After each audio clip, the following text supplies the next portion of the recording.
Hello guys, do you want to know how I cleared all my DGC papers in first attempt? I will give you some pro tips surely and will guide you. So let's get started. Before starting the step-by-step procedure, firstly let us understand कि कितने papers होते हैं. So total there are 6 papers which are air navigation, regulations, meteorology, technical general, technical specific and RTR. इसमें से main है navigation, regulation and meteorology. RTR भी है but it is a completely different subject. So अभी के लिए हम उसको एक साइड में रखते हैं. तो जो मेन सब्जेक्ट्स है जैसे कि navigation, regulation, meteorology, this all are MCQ based और इसकी पासिंग मार्क्स होती है 70 आउट ऑफ 100, जिसमें से रेगुलेशन एंड मेट्रोलॉजी के टोटल क्वेश्चन होते हैं 50, 1 question for 2 marks each. Whereas in navigation के टोटल 100 क्वेश्चन होते हैं, 1 question for 1 mark. Comes the technical general. It is a very important subject has पर पायलट्स पर्सपेक्टिव. इस सब्जेक्ट में aircraft fly कैसे कर रहा होता है, उसके स्ट्रक्चर्स, उसके अपग्रेडेशंस, ये सब की नॉलेज होती है. टेक्निकल जनरल जो इंडिया से फ्लाई कर रहे होते हैं उन्हें ही देना होता है, बट जो अब्रॉड से फ्लाइंग करना चाहते हैं आई विल सजेस्ट यू, भले आप इसका पेपर ना दो but please go through this subject. Technical general के टोटल 100 क्वेश्चंस होते हैं, 1 mark each for 1 question. Technical specific again it's a very easy subject, आप ऐसे ही पास कर सकते हो. ये बेसिकली जो भी आप एयरक्राफ्ट अपने फ्लाइंग स्कूल में फ्लाई करने वाले हो, ये उसके बेस जो भी नॉलेज उसकी होती है, जो भी इंफॉर्मेशन होती है वो उसके रिलेटेड है. टोटल 50 क्वेश्चंस होते हैं, 2 marks for each question. Coming to RTR. RTR एक लाइसेंस है फॉर कम्युनिकेशन, ऐसा आप समझ सकते हो अभी के लिए. RTR, to be honest, is a very difficult subject, but I will surely make a separate video of it. RTR हम usually देते हैं 2-3 DGC papers complete करने के बाद. RTR has 2 parts. First part is written and second part is interview. Interview में usually आपने जो भी DGC पेपर्स क्लियर किए होते हैं उसके बेस्ड क्वेश्चंस होते हैं. To the steps. So first step is जो भी बुक्स में लिखा हुआ है don't just mug it up but try to understand it, because at the end paper सिर्फ पास नहीं करना है but based on that knowledge आपको अपनी फ्लाइंग भी कंप्लीट करनी है, इंटरव्यूज भी क्लियर करने हैं. So just keep that in your mind. Regulation and meteorology as compared to navigation are a bit easy subject. Meteorology में क्या होता है? It is a subject which talks about the weather, the clouds and thing which affects the aircraft and flying phase related knowledge होता है.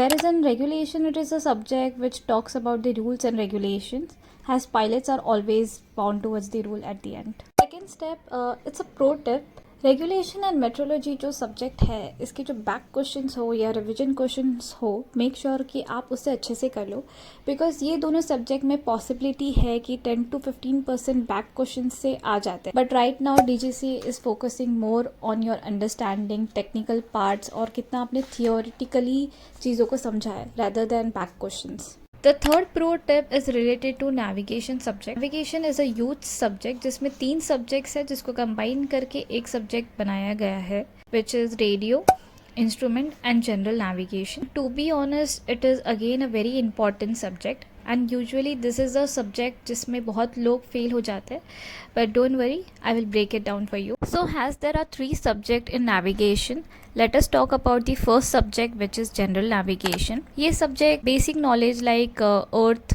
flying, routes, latitude, longitude, ये सब चीज़ों के बारे में based है. Second subject is instrument. जो भी इंस्ट्रूमेंट आप देखकर फ्लाई करते हो उसकी working and everything related to it इस सब्जेक्ट में है. Third subject is radio. इसमें जो भी नैव एड्स होते हैं उसके बारे में. नैव एड बेसिकली एग्जाम्पल GPS हो गया जिसके गाइडेंस के थ्रू हम फ्लाई करते हैं, it is related to that. और नेविगेशन आप ये 3 बुक्स तो पढ़ो ही जो हम यूजुअली पढ़ते हैं RK बाली के, but from my point of view and my suggestion is that कि आप ऑक्सफर्ड की बुक्स भी पढ़िए, बिकॉज मैंने अपने टाइम पे ऑक्सफर्ड के बुक्स पढ़े थे एंड ऑक्सफर्ड जो भी बुक्स है उसमें काफ़ी सिंप्लीफाइड वे से चीज़ें बताई गई है which is better for understanding.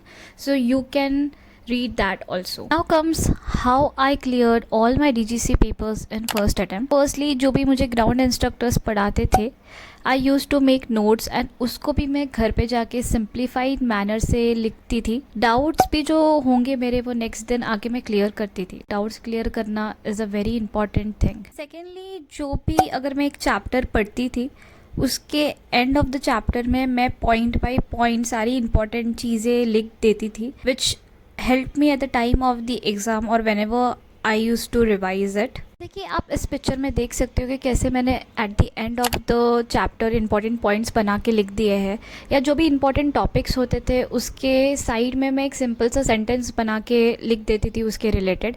इससे क्या होता है कि एग्ज़ाम के एक दिन पहले जब आपके पास ज़्यादा टाइम नहीं होता है पूरा सब्जेक्ट गो थ्रू करने के लिए, तो आप ये चीज़ें पढ़कर माइंड में सेट कर सकते हो, और जब भी आपको ये रिवाइज़ करना हो तो भी आपको ये हेल्प आ सकती है। The most impactful thing is the revision आप जितने सब्जेक्ट्स का, जितने टॉपिक्स का, जितने भी चैप्टर्स का आप करते रहोगे इन अ रेगुलर बेसिस, उतना आपका माइंड में वो चीज़ें बैठी रहेगी। और बाई चांस अगर आपने एग्ज़ाम के टाइम पे वो चीज़ें गो थ्रू ना की हो, फिर भी रेगुलर रिवीजन के थ्रू आपकी माइंड में उतनी चीज़ें रह सकती है। So now let me tell you guys what was my experience when I gave my DGC papers. For me no paper was easy, but since मैंने रिसेंट ईयर्स में अपने डीजीसी पेपर्स दिए हैं, so from my experience right now DGC is not focusing more on like back questions, revision questions और जो previous year में, but it is focusing more on your theoretical knowledge, या कितनी understanding है आपको उस सब्जेक्ट रिलेटेड, उस topic related. For that आपका प्रैक्टिस, आपका रिविजन, आपकी sincerity is utmost. For that you can not rely completely on the books you are reading right now, but आप यूट्यूब वीडियो वॉच कर सकते हो उस पर्टिकुलर टॉपिक रिलेटेड, या आप अपने सीनियर से बात कर सकते हो जिसने पेपर्स क्लियर किए हैं, उनके टिप्स ले सकते हो, उनकी गाइडेंस ले सकते हो। जो भी बुक्स मैंने पढ़ी थी अपने डीजीसी एग्ज़ाम के टाइम, वो सारी बुक्स मैं आपको डिस्क्रिप्शन बॉक्स में प्रोवाइड कर दूँगी। If you have any doubt please comment below, and if you want to know what's the next procedure of becoming a pilot, you can watch this video also.